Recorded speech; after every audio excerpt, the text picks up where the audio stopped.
जय हिंद दोस्तों। रूसी अधिकारी ने एक बयान जारी किया था कि 2026 में यूक्रेन फाइनेंशियल क्राइसिस से गुजरेगा और इतनी ज्यादा यूक्रेन के अंदर फाइनेंशियल क्राइसिस हो जाएगी कि यूक्रेन के अंदर सिर्फ और सिर्फ अटैक होंगे। अपने डिफेंस में ये एक मिसाइल तक नहीं छोड़ पाएगा, इतना ज्यादा फाइनेंशियल क्राइसिस हो जाएगा। रूस की संपत्ति को अवैध तरीके से फ्रीज किया जा रहा है ईयू के तरफ से यूक्रेन के लिए, और ईयू को यह पता है, यूरोपीय संघ को यह बात बहुत अच्छे से पता है कि चाहे कुछ भी हो जाए, रसिया दे दनादन वार करता ही रहेगा यूक्रेन के अंदर और यूक्रेन ठहरा कंगाल। और जब तक इनके पास पैसे नहीं रहेंगे तब तक ये अपना बचाव नहीं कर पाएगा। तो अपनी फाइनेंशियल क्राइसिस को खत्म करने के लिए रूस की संपत्ति को अवैध तरीके से कब्जा किस तरीके से किया जा रहा है, इसको लेकर के दोस्तों बड़ी खबर आई है। और पुतिन ने किस तरीके से अल्टीमेटम दिया है यूक्रेन को, जेलेंस्की को। यूरोपीय संघ में 27 देश हैं और इन 27 देशों ने मिलकर के अवैध तरीके से रसिया की संपत्ति को फ्रीज करके यूक्रेन को देने के लिए नीच हरकत करी है। रूस की सरकारी संपत्ति पर रोक लगा दी है यूरोपीय संघ ने, ईयू ने। और यह फैसला जो है वो अस्थायी रूप से लागू कर दिया गया है, ऐसा नहीं कि अस्थायी रूप से। और ये सारे पैसे किसके हैं? रूस के हैं। और उसको अवैध तरीके से कब्जा करके ईयू ने, यूरोपीय संघ ने यूक्रेन को दिया है, रसिया की संपत्ति को फ्रीज किया है। और इसको लेकर के पुतिन जो हाल करने वाले हैं यूरोपीय संघ का और यूक्रेन का, ये जेलेंस्की नहीं सोच सकता है कि उसका कितना बुरा हाल होने वाला है। मैं आपको बताऊंगा आगे। लेकिन यहां पर जो ईयू ने जो रसिया की संपत्ति को फ्रीज किया है, उसमें साफ तौर पे यूरोपीय संघ की मीटिंग में यह ऐलान किया गया कि वो सारे पैसे रसिया के हैं और वो सारे पैसे यूक्रेन को देने वाले हैं हम लोग, और वो अपने डिफेंस में उस पैसे का प्रयोग करेगा, अपने बचाव में पुतिन से लड़ाई करेगा, रसिया से लड़ाई करेगा। और इसीलिए हमने रूस की सरकारी संपत्ति को फ्रीज किया है और वो यूरो भेजने की तैयारी है दोस्तों यूक्रेन को। यानी यूरोपीय संघ जो है अवैध तरीके से यूक्रेन को मदद कर रही है। और यहां पर यूरोपीय संघ ने यह कहा कि क्योंकि जरूरतें जो भी हैं रक्षा को लेकर के वो पूरी होंगी, बजट सहायता भी मिलेगा यूक्रेन को, विरोधी देशों का असर कम होगा, रूस पर दबाव बनाने की कोशिश की जा रही है और ईयू एकजुट होकर के आगे बढ़ रहे हैं। अब अगर शॉर्ट में आपको मैं समझाऊं तो यहां पर रूस ने यूरोप में बहुत सारा पैसा जमा कर रखा था दोस्तों, और यूक्रेन को पैसे की जरूरत पड़ रही है अपने डिफेंस में, बचाव के लिए। यूक्रेन के अंदर दे दनादन तबाही शुरू हो रही है, अटैक हो रहे हैं रसिया की तरफ से।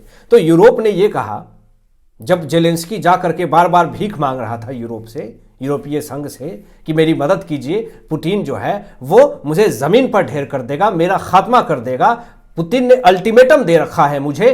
तो फिर ईयू ने कहा कि जो भी रसिया का पैसा यूरोप के अंदर है, अब ये पैसा रूस इस्तेमाल नहीं कर पाएगा, ये पैसा वहीं रुकेगा और जरूरत पड़ने पर यूक्रेन की मदद में जाएगा। इससे रूस पर आर्थिक चोट लगेगी और यूक्रेन को ताकत मिलेगा। जैसे ही ये बात व्लादिमीर पुतिन को पता चला, उसके बाद पुतिन ने एक सख्त एक्शन लिए दोस्तों, केस फाइल कर दिया। क्या कब बड़ी कार्रवाई की, जरा सुनिए। रूस ने यूरो क्लियर पर केस किया, और ये यूरो क्लियर जो है वो क्या है मैं आपको आगे बताऊंगा। लेकिन ईयू ने जो संपत्ति रोकी है, संपत्ति यूक्रेन को जो देने की योजना बनाई है, रूस को यह बात बिल्कुल पसंद नहीं आई और मॉस्को कोर्ट में केस दर्ज कर दिया यूरो क्लियर के ऊपर, जो कि बेल्जियम की एक कंपनी है। रूस की संपत्ति यूरो क्लियर में जमा है, जिस पर मॉस्को में केस दर्ज हुआ है, केस फाइल हुआ है रसिया की तरफ से। और रूस ने संपत्ति वापसी की मांग करी है कि भाई मेरा संपत्ति जो है वो मुझे दे दो, अवैध तरीके से तुम मेरे संपत्ति को लेकर के तुम यूक्रेन को नहीं दे सकते हो, और मेरे अगेंस्ट तुम मेरे पैसे को प्रयोग करोगे यूक्रेन को दे करके। यूरो क्लियर में, यूरोप में, बेल्जियम में मेरे पैसे हैं, जो कि ईयू का हिस्सा है बेल्जियम, वहां पे जो मेरे पैसे हैं, संपत्ति है, वो चुपचाप मेरे हवाले कर दो।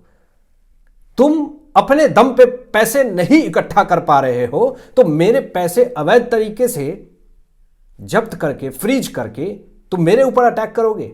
सारे पैसे जेलेंस्की ने अरबों खरबों रुपए घोटाले कर लिए, यरमक ने 830 करोड़ से ज्यादा घोटाले कर लिए। जेलेंस्की को यह बात पता है कि सीज फायर होगा तो मेरे ऊपर जांच बैठ जाएगी और मैं घोटाले में गिरफ्तार हो जाऊंगा, जकड़ जाऊंगा, अपराधी जो मैं हूं।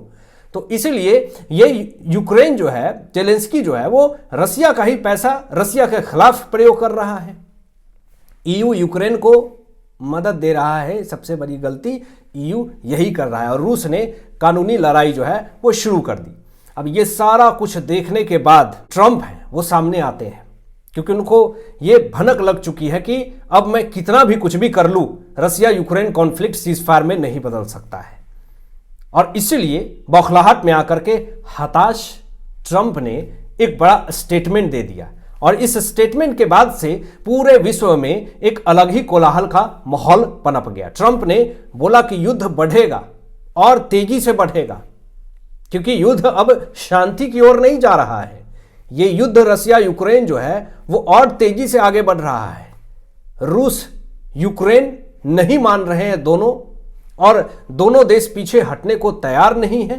ट्रंप ने पहले शांति का दावा किया था, अब ट्रंप पूरी तरीके से हताश हो रहे हैं, निराश हो रहे हैं और युद्ध रोकने में असफल हो रहे हैं। यहां पर एक चेतावनी दे दी डोनाल्ड ट्रंप ने, यह कहा कि रसिया यूक्रेन जो युद्ध हो रहा है ये थर्ड वर्ल्ड वॉर की ओर जा रहा है।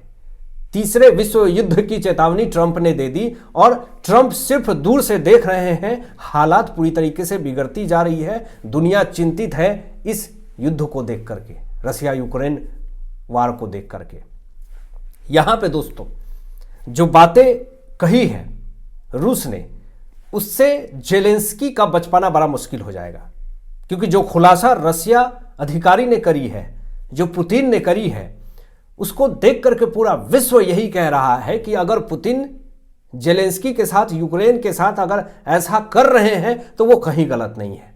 अब वो स्टेटमेंट सुनिए। रूस ने कहा कि यूक्रेन ने जहर डाला है, हमारे ऊपर केमिकल अटैक किए हैं। यह बड़ा खुलासा रूसी अधिकारी ने किया दोस्तों। यहां पर यह कहा रूसी अधिकारी ने कि 600 बार केमिकल अटैक किए गए हैं रसिया के अंदर, गैस, एसिड और खतरनाक चीजें इस्तेमाल की गई है, सैनिकों को मारने की कोशिश करी गई है केमिकल अटैक के द्वारा। यह बहुत ही डेंजरस है और ऐसा तब होता है जब सुगबुगाहट होती है वर्ल्ड वार की। तो और ये जो 600 बार केमिकल अटैक जो किया है यूक्रेन ने रसिया के अंदर, अपने पैर पे खुद कुल्हाड़ी मारने का काम किया है। ये जो केमिकल अटैक हुआ दोस्तों, उसमें सबसे जहरीला जो केमिकल है वो क्लोरोपिक्रीन और बीजेड गैस, ये जो केमिकल है ये एक तरह का जहर है जिसका इस्तेमाल यूक्रेन ने रसिया के अंदर किया है। और इसीलिए जेलेंस्की को यह बात बहुत अच्छे से पता है कि आने वाले समय में व्लादिमीर पुतिन यूक्रेन के अंदर कौन सी बड़ी तबाही करने वाले हैं, ये सोच करके लोग डर रहे हैं। और जब केमिकल अटैक की बात सामने आई तभी ट्रंप ने यह बयान दिया कि अब ये रसिया यूक्रेन एक बहुत बड़ा कारण बनेगा थर्ड वर्ल्ड वॉर के लिए, क्योंकि केमिकल अटैक हो रहे हैं। हालांकि आपकी क्या सोच है इन तमाम विषयों पे अपनी विचार व्यक्त कीजिएगा और मिलते हैं लेटेस्ट ब्रेकिंग एनालिसिस के बाद। तब तक अपना ध्यान रखें, ख्याल रखें। सत्यमेव जयते। जय हिंद।